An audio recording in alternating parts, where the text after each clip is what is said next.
अर्निया अर्निया अर्निया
प्यार के पहरा तू रानी हमके पढ़वलू हो। प्यार के पहरा तू रानी हमके पढ़वलू हो। गम के गहरा में रानी हमके गिरवलू हो। गम के गहरा में रानी हमके गिरवलू हो।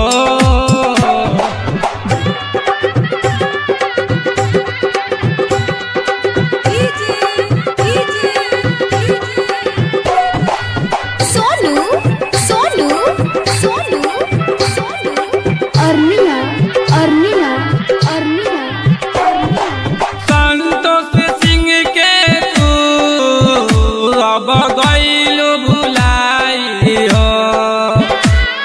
संतोष सिंह के तू अब गइलू भुलाई हो।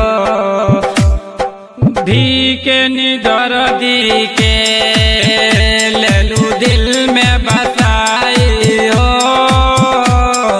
भी के निदर दी के 2019 में रानी नैना वाला रवलू हो। 2020 में रानी हमके रोवलू हो। 2020 में रानी हमके रो